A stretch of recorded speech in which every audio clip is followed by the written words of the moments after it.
Welcome to a new tutorial of painting this picture. You start by putting a blob of color in the darkest parts of the face. The nose, the ears, they tend to be a little pinker than the rest of the face. You put the color there and then you use water to blend it around the rest of the face.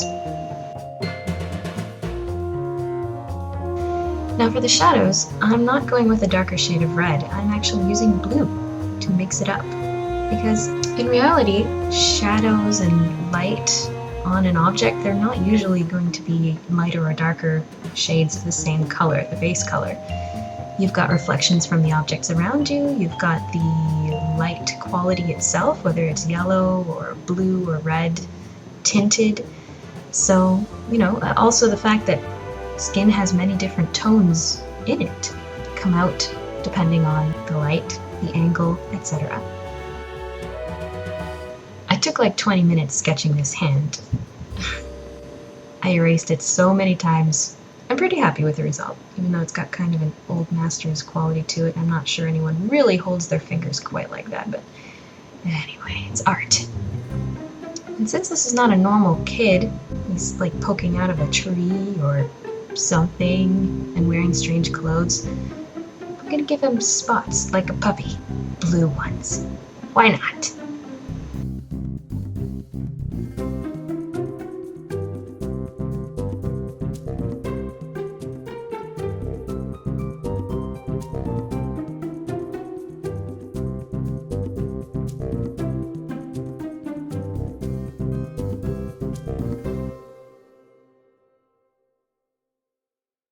Time for the hair.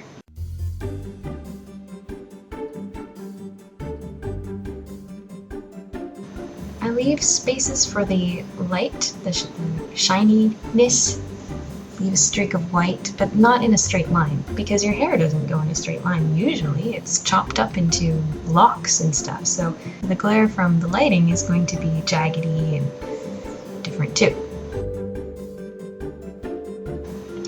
And again, you're going to notice I'm putting a lot of strange colors in here for blonde hair, but that's because it gives it interest, gives it dimension, gives it more of a realistic quality if it's not only darker and lighter shades of yellow. When I was starting out with color, I would usually just do that darker and lighter shades the same with the base color, but it looks better if you muddy it up with different colors. I'm dabbing color into the areas where it's darkest, using water to spread it out from there.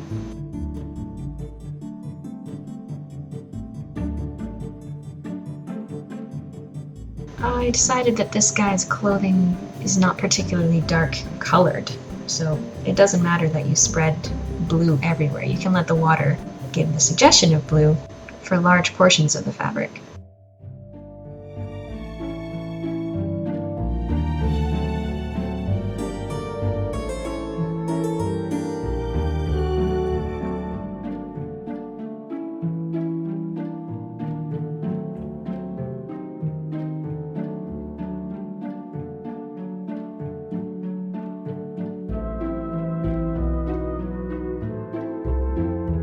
Shadow, it would be darker inside the hole. And I'm using red to bring out the differences here, but I'm not just going to leave it as red. I'm going to put more blue over the red, play with it. My old art teacher used to tell me, play with it. It was her favorite expression.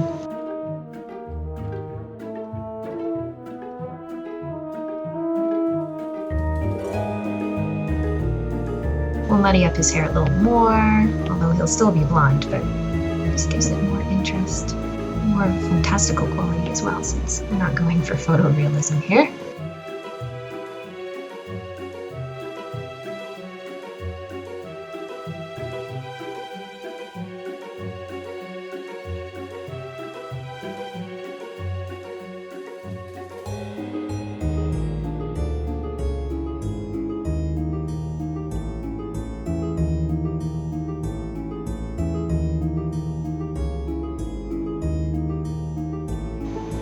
Paint goes where it's not supposed to go, you can dry off your brush and dab it onto the spot, right like that.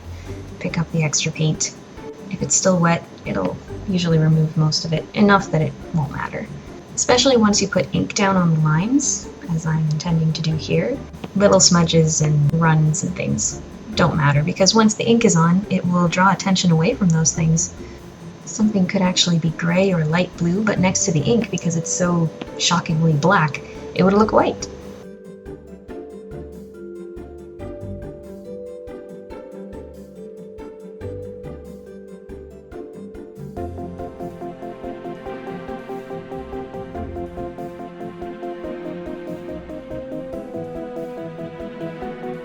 Blue?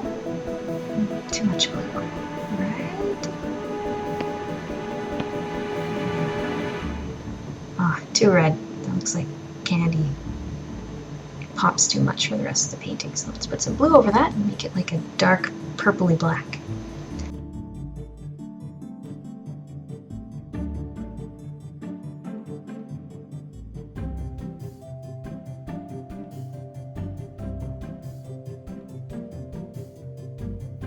What is behind him? What's in this hole? What is it a hole in? Like a tree? It's a pretty flat piece of wood by the looks of it, so maybe it's a fence? Whatever it is. What do you think's on the other side of this wood wall? I don't think it's a tree. But I don't think it's a fence either.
I'm putting a lot of different colors in the wood, because whatever it is, tree, fence, wall, whatever, wood always has a lot of interesting textures and colors and shapes going on.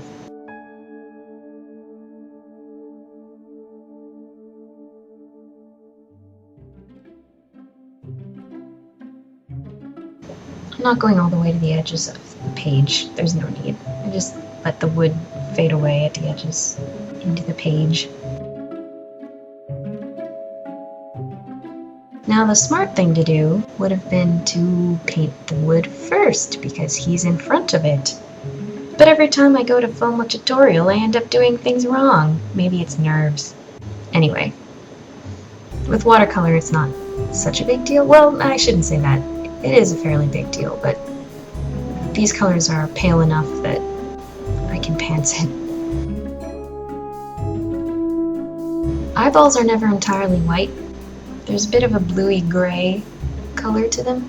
In reality, always remember to put some shade at least at the top of the eyeball, because your eyelid, your upper eyelid, casts a shadow over the top of your eye. Always.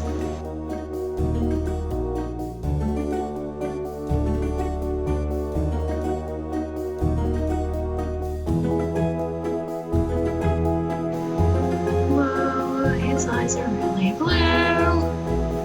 Let's lighten them a bit. I'll wait for the ink to do the pupils.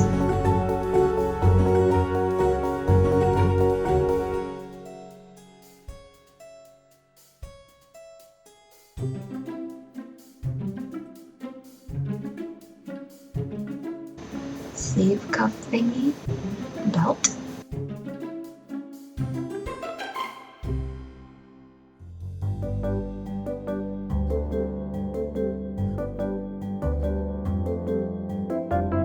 Alright, know what time it is? Ink time! My ancient tinfoil ink palette. Pour the ink in there, and I use a brush.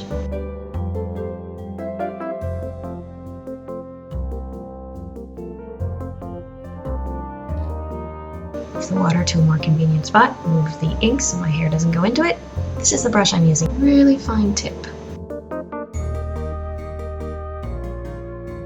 When you're working with ink on a brush, you really have to check your hand movements, because the pressure you apply to the brush, it gives you line pressure.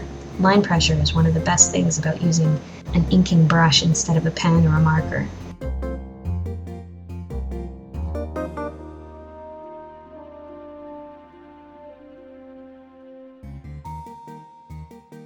Maybe you've noticed before in comic books that certain parts of the lines are thicker than others. That's because ink artists usually will use a brush.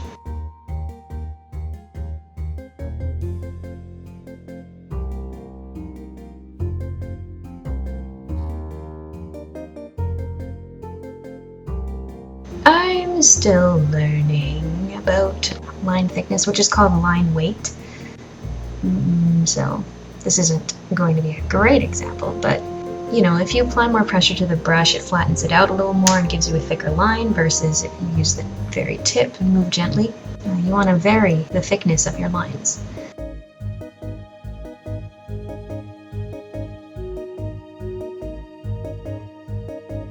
There we go, there are the pupils.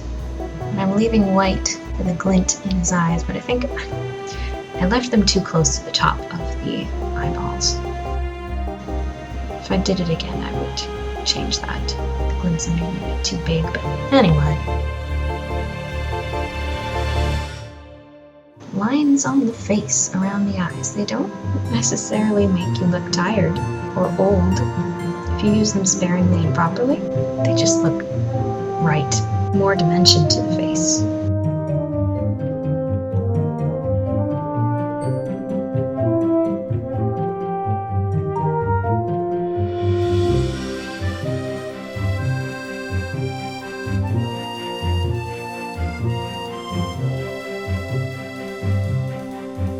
Now, hair is hairy, and it's made up of hairs. That's eloquent. But you don't have to trace every line throughout the hair. You do want to make a few suggestions here and there of the direction the hair is going, and the fact that it is not a helmet but is hair. So you can do that with just a few lines placed around, you know.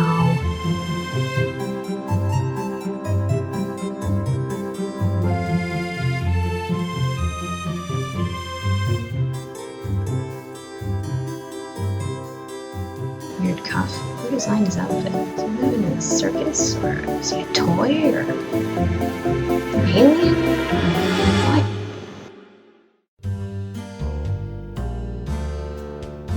We've got kind of an angle going here, so there's a bit of foreshortening. It's not actually shaped like an hourglass. And that's not a skirt. It's just a little bit of his shirt that hangs below his belt.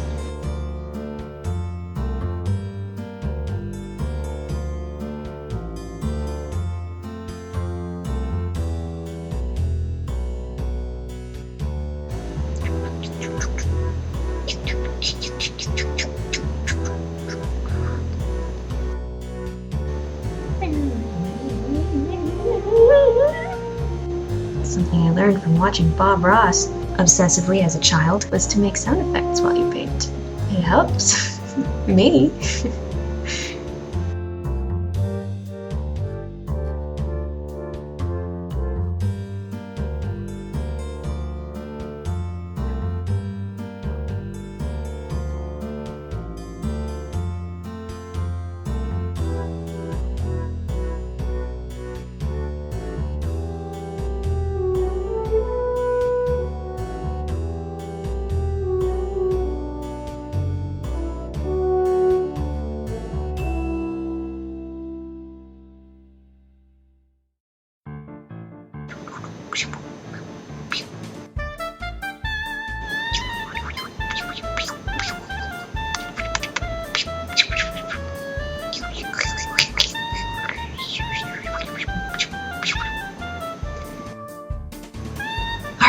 Now I'm going to take some ink and dilute it with water and use it to put some extra dark shadows where they're needed.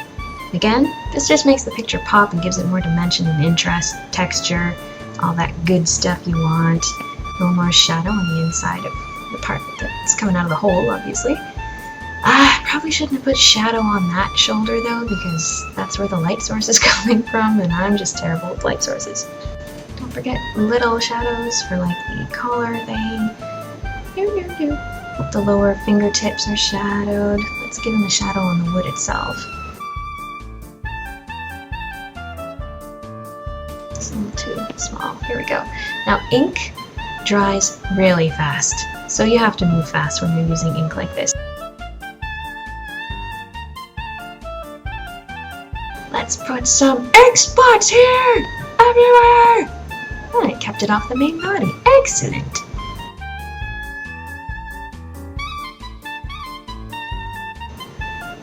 Signing!